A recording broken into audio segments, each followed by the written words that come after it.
Pastor, can I please ask you a question, because I'm at my wit's end with this. Do I look like I am an easy kind of lady? I can't take it. Why do men on Facebook, that is when chatting, start off good with the conversation and then it turns towards sexual? So that was one of the questions that went forward. There's some more that I want to sort of tackle, but that one right there can really open the door for what we're talking about. And many of you, if you've been hit up by someone in your inbox, just go ahead and type that. Yeah, somebody, I've had it done to me numerous times, or people, or I'm getting messages, or I'm trying to engage in conversation with men, you know, starting off decent, and then it goes kind of foul. Many of you saw on my wall, on my inbox, that I was actually hit up by a man, a pastor, which really irked me. And as I shared before, you know, my wife always gets on me because I only have a couple of men friends, and these are men friends I've known for quite some time. But usually when a man opens up, I'm usually suspicious. I'm like, okay, Doc, and I'm waiting. I'm like, okay, you know, and when a man is really nice to me, I'm kind of on guard. I'm like, okay, the gay thing is getting ready to come out with it. They're getting ready to hit you with it. And, you know, this pastor hit me up. Matter of fact, I'm going to go ahead and share that with you, so that way you can see how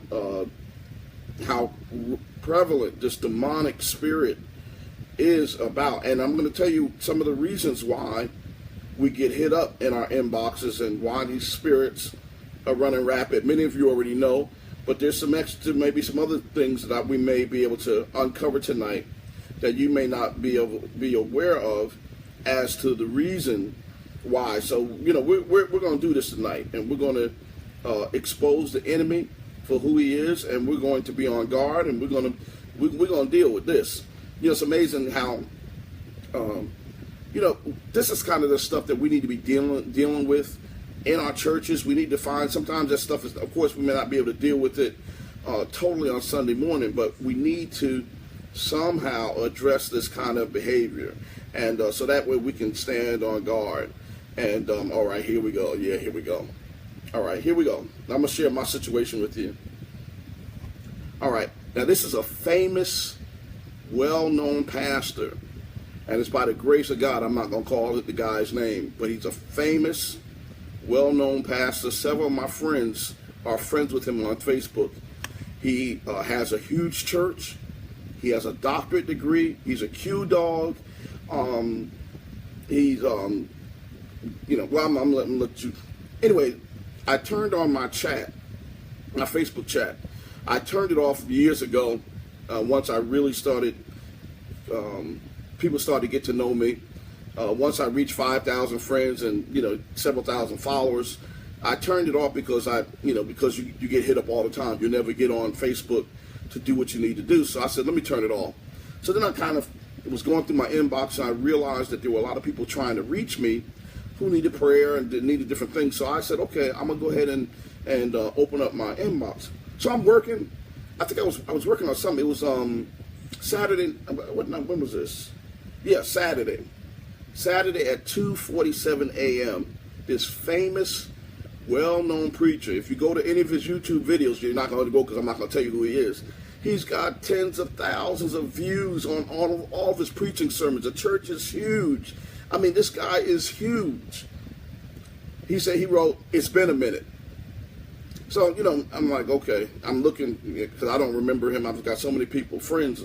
So I said, okay, my wife said I need to be more friendly with men, you know, so let me just try to, you know, who knows, this could be a preaching engagement or something. Turned out to be a preaching engagement. I said, yeah, man, how are you?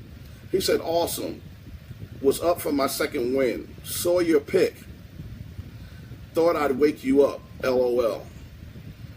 And I said, hello, LOL. I said, I'm up, Reverend, trying to catch up with all the mail in my inbox. I hope you don't mind. I hope you don't have this problem, preacher. And he said, never can catch up, LOL. That's the problem, LOL. And then I said, I understand. How are things in New York? Because I looked up real quickly to see that he was Ooh, well, I done told where he's from, but anyway, from New York. And he said, well, I scrolled up at previous chats. We've actually chatted a few times consistently. Probably till you outgrew me. I don't remember talking to this guy. Especially not in length. And he said, I said, I see you. I looked at your page, and I see you're doing a lot of different things in ministry. You're the man. He said, I think that's more of me looking at yours and wondering. And I said, okay, that's funny, sir. So he said, New York is great now that I've recovered from divorce, scandal, rumors, etc. Back in a great space after several years of tenseness. New York is great. We've all recovered from divorce, rumors, and scandal and crap. Back in a great place. I said, wow, that must have been a lot to have to deal with. But I see that you're preserved, which is not an easy thing to do. I've been divorced and through my ministry for a loop. So I was trying to share with him from the standpoint, I've been there, not the scandal stuff. I said, I don't have a brick and mortar church, but I'm sure your situation has to be rough. And he said, I'm on the phone and laptop. And so I don't know where that came in. So then he said, well, you look very happily married now. He said, the God-loved romance doctor. I said, yes, sir, I am. Talking about being happily married. Let me ask you, if you don't mind, how do you keep from letting a divorce affect the ministry at your church? He said, well, I would imagine if we were both working in ministry, there would not have been a divorce. We both got tired of working alone, traveling alone, exercising alone, sleeping alone, but acting in church like it was the most together thing ever. What pushes two people apart is no authentic, sustainable love between the two. Okay, yeah, we got that preach, that's true. So you avoid it by building the love in the marriage, the friendship, but it has to be authentic. We have superficial, and here you go, S-H-I-T, around us every and all day, and that doesn't work for us at home. I'm like, okay, Lord, here come the cussing. Now, when somebody cusses and there's no reason to cuss, and this is a preacher, they're trying to get ready to go somewhere because they figure, okay, let's see how they deal with the cussing. And then, so he said, love keeps you out of divorce court. It covers all faults. True. The preacher's on it. The lack of love exacerbates all of the faults, issues, mistakes, and wrongdoings, which will happen in a relationship, thus divorce. Here it is. We didn't have S-H-I-T in common initially. It looked like we did. Folks will make S-H-I-T look a way to get what they want, but only authentically holds good for the long haul. And so then he said, he mentioned his age, and he said this is his second divorce. He's not anxious for anything. Then he started mentioning what he has. So he says, I have a 5-bedroom house, 4-bath, home paid for. I'm not gonna mention the year or the model of his car, but he has a huge BMW, like the top of the line. You guys probably, I think that BMW runs like $70,000 or so. So then he says, friends think that I run a whorehouse. Now, where's all this coming from? I'm like, what is he talking about? Then he says, I have all the bells and whistles of a player. Okay, I'm trying to figure out where he's going. All right. So then he says, masturbation is much cheaper and definitely trustworthy. All right, right then, when he mentioned about his wee-wee, immediately I blocked and deleted. And I said, okay, that's it, Reverend. Because he didn't mention, but anytime anytime he talk about his wee-wee, all right, I'm a grown man. The last thing I want to hear is anything that has anything to do with your wee-wee. And as soon as you talk about the wee-wee, Doc, we done. The conversation is over. There is no business I wish to transact here.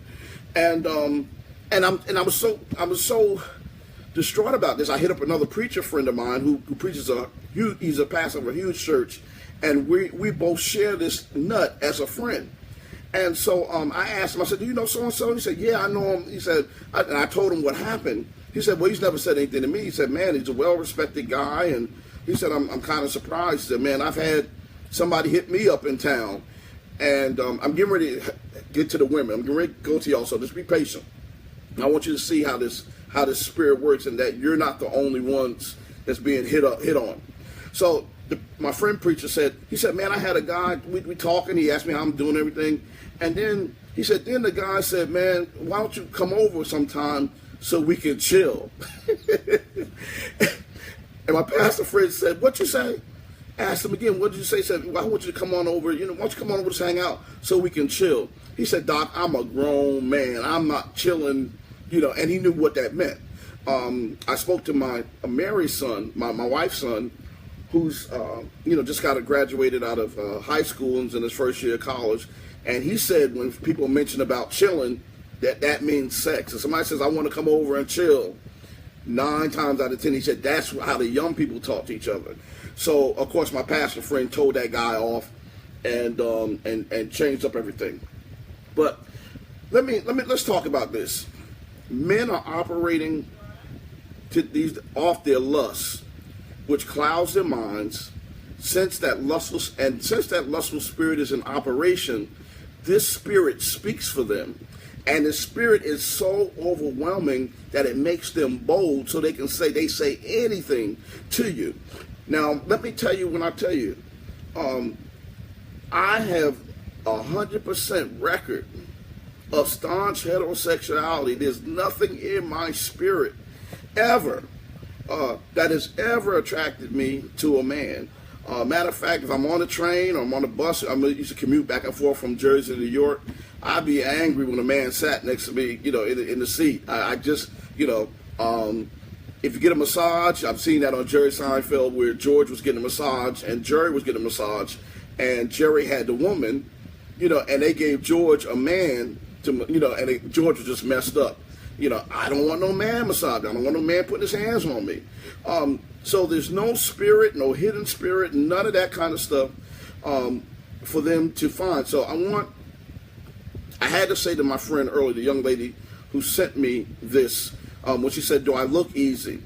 Just because a man hits you up in your inbox and if you're getting that a lot, it doesn't necessarily mean that there's something in your spirit. Okay, so I want to kind of put that out there so you don't feel bad.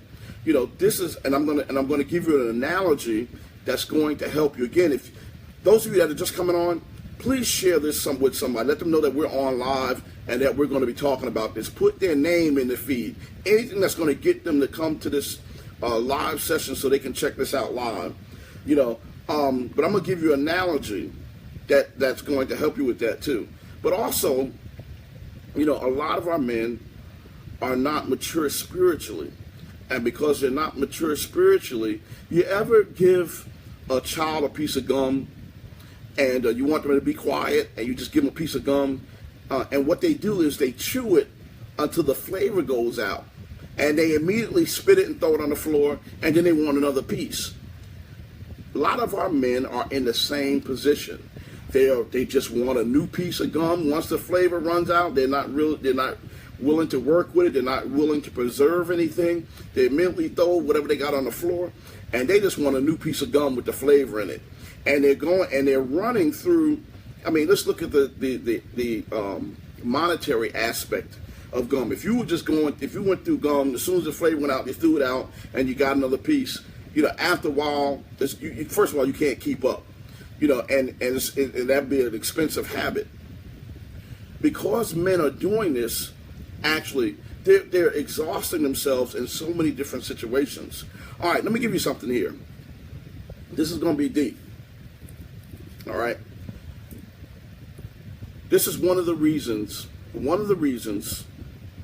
why men are coming after women in the way that they are. We know someone had posted that these are the last days. Some of you remember when I taught about Cain and Abel. Cain's occupation, he was tied in his occupation that he chose, didn't have anything to do with life-giving substance in terms of blood. And you know, without the shedding of blood, there's no remission of sins. So Cain's offering, Cain comes to the door with an offering that cannot produce life or cannot be used as an atonement for forgiveness. That's Cain. That was Cain's. He was a tiller of the ground. He did with those fruits and vegetables and stuff, but there was no blood involved. A lot of men are going to approach you who don't have any ways or direction for atonement. All of this stuff is just, it has nothing to do with life-saving substance. It's not this, and so their offerings are not accepted. So since their spiritual offering is not accepted, they are looking to try to pass off their dead offering that cannot be used for atonement onto others. And since their offering is not accepted by God, the enemy is using them, because remember when Cain's offering was not accepted and he became wroth, he was upset. You know, he was upset. The enemy is upset with many women, with you women, and he knows that you are looking for a husband. He knows you're looking for the real deal. He knows you're looking for marriage. He knows that you're looking for a solid thing. And the enemy is jealous because your offering that you're giving to God is producing life, and the enemy doesn't want to deal with you on that capacity. So he's constantly sending somebody with a Cain spirit to try to destroy and try to pass off, because they want to steal your offering. You missed it. All right, so check this out. I heard about this situation where a person who lived in a secured apartment complex building where the door was always locked, and the only way that a person could get in, watch me, is if someone in the apartment buzzed them up or buzzed them in. And this person was going on to tell me that there was an ongoing problem within their building because people who weren't paying attention, people who didn't take time to ask the right questions, people who really didn't care or understood the consequences of letting someone or buzzing someone into the building that they did not know, would end up letting strangers in the building. I'm going somewhere. I'm telling you, if you stick with this, I'm getting ready to give you something. It caught on with other people who were watching other people being buzzed in, and they knew that if they pressed any button, certain buttons, that eventually somebody was just going to let them in. A lot of men are hitting you up in their inbox because when previous women have buzzed them in, and they realize, okay, the only thing I have to do is hit a few buttons, and I'm gonna go around and find the right woman. And y'all see, you're getting it. The right woman in her inbox, somebody is going to buzz me in. I see how that works. Some lonely woman, some woman who's been turned out before, some woman who doesn't have any self-esteem, some woman who hasn't had or taken the fatherly advice or hasn't had a chance to get the fatherly advice that they need in order, and the warnings to stay on guard, are have let strangers in the building, and they realize that they can do that too. I was watching a movie where a man was being chased by some people, and what he did was he went into a secured building and he pressed 20 or 30 buttons at the same time. And somebody let that man in the building, in the secured building, and the enemy knows with some people that the only thing he has to do is press a button. So men who have been out here on Facebook not only are controlled by that spirit, but they're operating off the pretense of what they've experienced with other women who have not kept their guard up. And again, if men knew universally that they could not get in a building, could not get into your building, into a woman's building, unless they were married, you missed it. If women would start setting the example, why? And I'm going to tell you why I'm getting on the women and saying why women have to set the example. Men, a lot of men have gotten to the point where they have a Cain spirit. Cain knew what he was doing, and Cain didn't care. He knew that his offering wasn't right, and Cain didn't care. Cain knew the way, but he refused to listen. There are more women in church who are submissive, who are ready to do the things that are right. That's why there's more women in church. But there are men.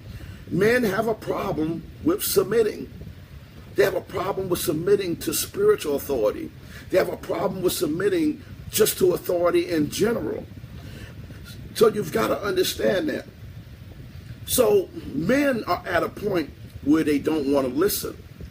So since men don't want to listen, and you can see we have some great men that are on here, but the majority of the people who are watching right now are women.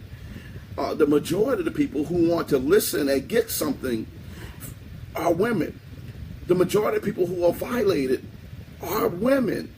So the enemy is out, and I'll tell you more about that, to get to the women.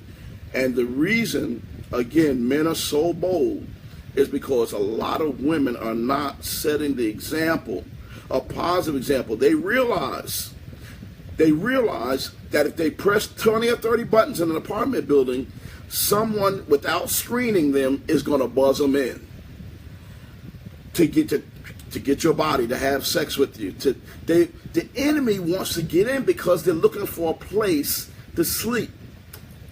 You missed it. I'm telling you, hit somebody up right now. Let them know that we're on live. They're looking to get into the building because that spirit is looking for a place to rest and to sleep, to create a soul tie. So they're looking to get in the building. And like I said, too many women, for many reasons, have buzzed folk up in the past, and they realize the only thing they have to do is get to that apartment building. It doesn't matter if it's secured or not. It doesn't matter if the door is locked. They're going to somebody, you press a bunch of buttons, it's going to let the person in, and that person knows, and they will use that as an example every time. Another thing that's going on is Adam had no idea what he needed. He knew, the only thing he knew is that everything in the garden was reproducing, but he hadn't reproduced anything. So God realized that it wasn't good for man to be alone. So he put Adam to sleep to take some things out of him that was going to be used to create something that he needed. But the thing that Adam needed required something to be taken from him. So a lot of our men need, and you've heard me say this before, need to spiritually be put to sleep so God can take some things out of them, this lustful spirit. They don't even know what to pick. They don't even know what to look for. And a lot of you good women are waiting on a good man, but the man has not been to sleep yet, so he's walking around in his lust. He's walking around as a spiritual dead. You've seen them zombies. Their spirit is not rested, so they're just walking around and they're devouring people. But that spirit, they have not been put to sleep yet. A lot of our men need a sleep study. Oh, Lord have mercy. And what a sleep study is, it's a scheduled sleep study performed to help assess someone's sleeping habits that negatively impact their life. In this sleep study, wires with electrodes are attached to a person's scalp to measure brain activity, because the mind is the door to your spirit. And if, in order for this sleep study to take place, these electrodes have got to be attached to this man's mind so we can measure, so spiritually can be measured what is going on in that brain, what is going on in their spirit. Wire electrodes are also taped to your face during a sleep study, near the eyes, and that's to measure eye movements. A lot of men are going by, oh, y'all ain't with me tonight. Y'all are going by, the men are going by their eye movement, what catches the eye. So in this sleep study, not only do we need to measure, put electrodes on their head so we can monitor what's going on in their brain, which is the door to their spirit, also we're going to tape electrodes near the eyes so the lust of the eyes are the things that get men. They're going by what they see. So a lot of times, women that are being hit up in their inbox, they've gone through your pictures. You ever see somebody go through your picture? You get those notices on your phone or what have you, and they click like, and you go, okay, all right, boom. And then you look further, and they click like again on another picture, and then you're like, wait a minute, this guy's going through my pictures. That's not a good feeling, is it? They're clicking like. And then you got to see the type of pictures that they're clicking like on. Not saying that all your pictures, there's something wrong with your pictures, but if you see that they're clicking like on your full body shots, or if you got a shot where, your hind parts are showing, or your breasts are being exposed, and they're clicking like, you know that spirit is connecting to what they see.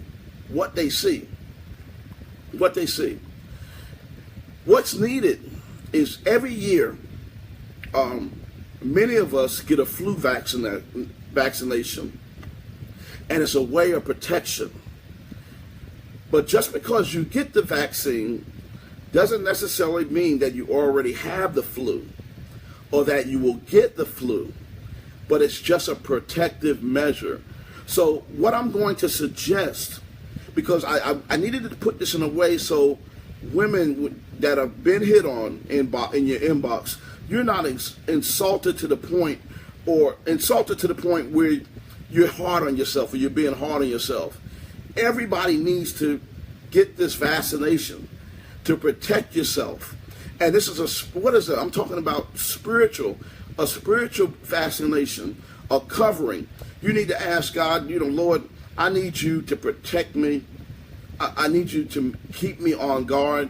I'm ready to get this vaccination to protect me from this virus, from this spirit of Cain that keeps coming, trying to interrupt and steal my ability to be able to give a proper atonement offering and a sacrifice unto God that is proper, that he wants from me. The enemy knows, the Cain spirit knows, that if they can come in and mess up your program, that messes your spiritual program up. Also, women who have children, but you're single, the enemy is trying to get at you to keep you distracted, to prevent the proper rearing or raising of your children. So if that enemy can be buzzed into the apartment building, can be able to get into your home and sleep with you, be able to connect with you, now you're distracted in so many ways, and now the next generation won't be able to be poured into spiritually because you're spiritually inept, spiritually compromised, and spiritually distracted. You see, this is the thing of the enemy. It just keeps going. He's trying to create a pattern. And see, that's why Cain killed Abel, because he was jealous of that offering, and he was going to stop that at all costs. Oh, you pleasing to God? It's because women, as you know, God is using women in ministry like never before. The enemy knows you have a ministry, and the enemy is trying his best to get at you, to distract you from what you need to do. So I want you to keep that in mind. Now I'm going to go ahead and read some things that people have been sending me here, and I hope you took in what I gave to you. I hope you took that in seriously here. So Somebody said, Pastor, what's your opinion of a man who posts on a woman's page, "You're so hot, we should go out sometime"? You know, right from the door, you know, the word hot, you know, you already know they're coming right off the jump street with the lust. You already know that man has not been to sleep yet. You only want to deal with men who have been spiritually put to sleep, because the men that have been spiritually put to sleep, when they wake up, they know what they want, and it's not attached to what they see. It's not attached to the brain activity. These people are spiritually connected. Okay? Somebody said, please talk about meaningless text messages. Good morning, beautiful. What you're doing. And pictures of their private parts. Again, God is giving you a block and delete. This is how you should operate from now on. And this is what I told the person earlier today. I said you should operate when you hear like this. Keep your hand near the delete and block button. And if a man hits you up, I want you to automatically to have the door locked. Don't buzz them in. Ask some questions. If they're just trying to conversate, see what's going on. And, somebody's agenda will eventually, it'll eventually tell on itself before you buzz somebody in. Again, keep your fingers ready and just go in expecting. See, when your intercom button to your apartment complex rings, automatically be suspicious. Treat that person as a robber. Treat that person as a Cain spirit until they prove otherwise. That's your vaccination. You're getting the flu shot ahead of time so that you're prepared in case a virus comes your way. You don't wait till a virus comes, then you get the vaccination. Get the vaccination beforehand. So when somebody just automatically assume, remember how they say, for people who work in the hospital, and I've worked in several hospitals, you've got to treat everybody like they have an STD. That helps you to use universal precautions. I'm trying to help somebody. That helps you to use universal precautions. You treat everybody like they got something. So that way, that keeps you on guard. Treat everybody from the door like I should have treated this pastor. The alarm was already up. I was trying to give the guy the benefit of the doubt. Let me see what he's talking about. This guy hit me up at 3 in the morning, and I was already suspicious of the time and everything. So keep your hand near the block delete button. They want to talk and conversate. Okay, yeah, praise the Lord. Okay, and see where they're going. As soon as they start talking about what you're wearing, your body, here's a picture of my private, all that kind of stuff. Anything that has to do with sex, if they're talking about it immediately, you already know that that's a Cain spirit who's operating, trying to jack up your atonement. So that's how you perceive it. Keep, don't go any further. As soon as they expose themselves, as soon as that spirit exposes, don't buzz them in. And again, hit block and delete. And you're blocked. And if they stay at the door, that block and delete. If you're at a physical apartment building and some nut is at your apartment building, buzzing up, trying to hit buzzers and stuff, you call the police. And if your police is what God has given you in the natural in terms of block and delete, and your tools that you have spiritually to combat and rebuke that enemy. Don't entertain that enemy. Okay? So somebody else here said, one guy sent me a picture of his penis and says he's a man of God. I didn't know really what to say. I told him if he didn't stop playing with God, said he wanted me to know he's old, but he has a big... and he asked me what did I think about his big... And somebody said it's not, the person said, they were floored, they actually floored. Again, only thing you have to do, you got to look at it like that. I keep going back to that apartment building analogy. You hit them up on the intercom, and as soon as they start talking crazy, call the police. Boom, Your police is block and delete. Boom, boom, boom, block and delete. And sometimes you got to report them to Facebook.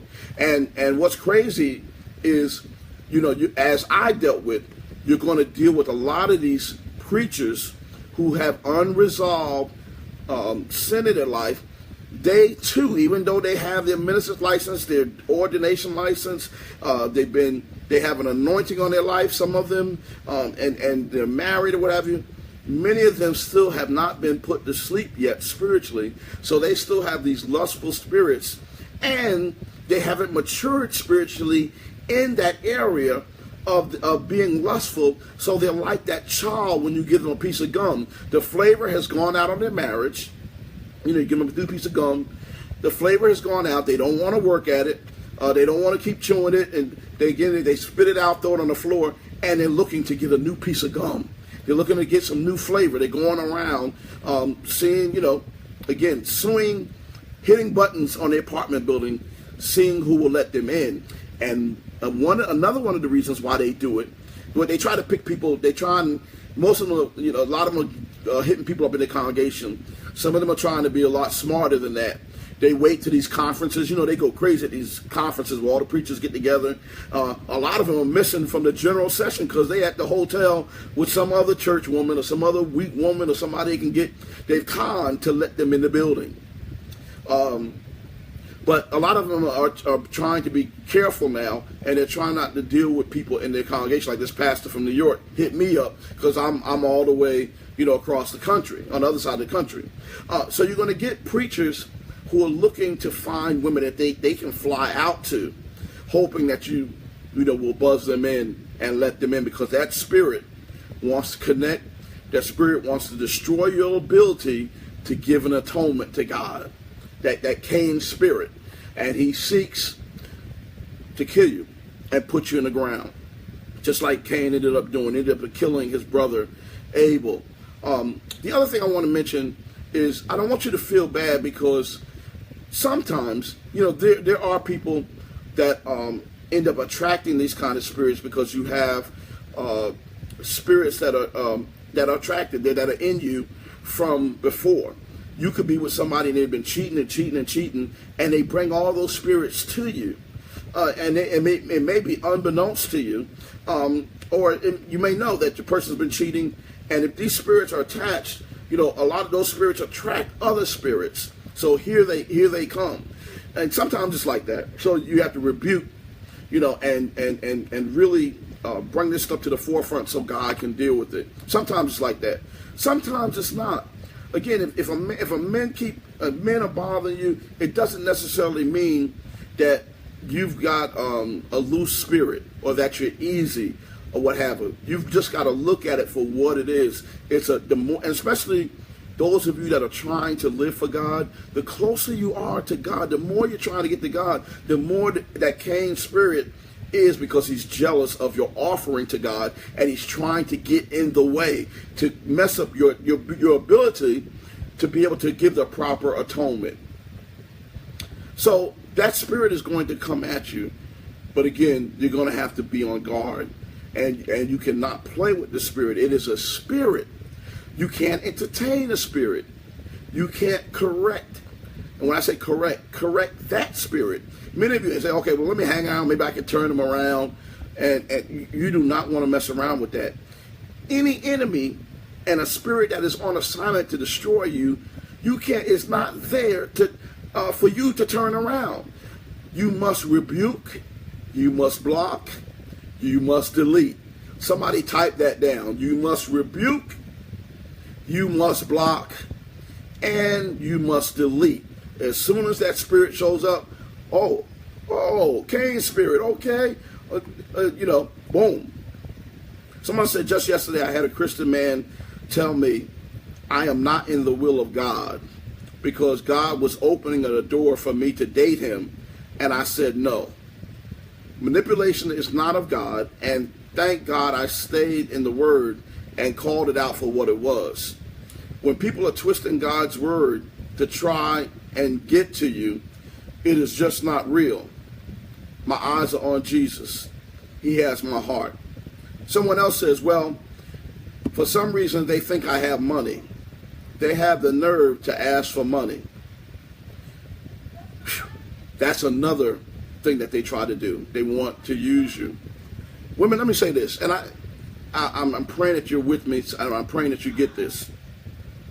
You remember when Jesus was walking with the disciples, and they had been traveling for a bit, and he came across this fig tree, and from afar, Jesus thought that it had fruit, and said, "Okay, this tree is going to be able to provide nourishment for me. It's going to be able to provide nourishment and for me, and so when I get to this tree, I expect fruit to be on it." Now we all know the story that once they got to the tree, that Jesus discovered there was no leaves. There was no fruit on the tree. There was nothing but leaves, and he cursed the tree. Watch this. This is very careful. This is very important. Watch this. Jesus is God in the flesh. God created the fig tree. The Bible said that it was not yet the season for figs. Many people miss that. It wasn't the season for figs. So what does that mean? Now, if you read it, if you took it for face value, wouldn't you think that the Creator knew, since he created the fig tree, that it wasn't the season for figs, so there wouldn't be any figs? That's not what that means. Check this. Watch this. It wasn't the season for picking figs. So there should have been plenty of figs on the tree. Oh, Lord have mercy. It wasn't the season.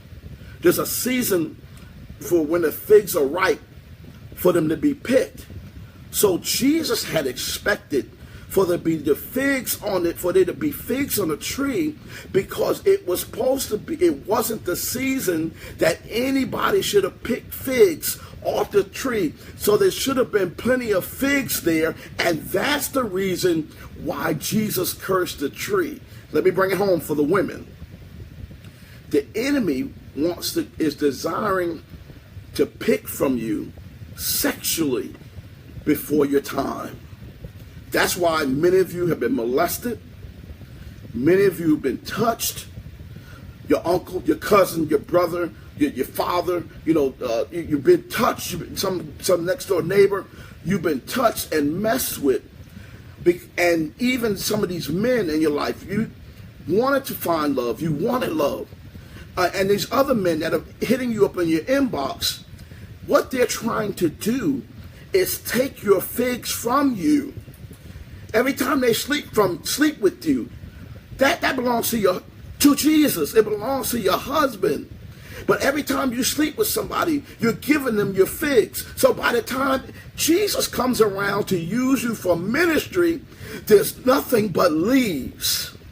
Oh, Lord, have mercy. Do you hear what I'm saying? The enemy is trying to pick all your figs from you. So when Jesus comes to use you for ministry, there are no more figs. There's nothing but leaves. And he has no other choice but to curse the tree, because it is not prepared. It wasn't prepared to operate and minister in the way that God created it to minister. Whew. I'm signing off right there. That right there, that ought to, I'm signing off. I'm not saying nothing else.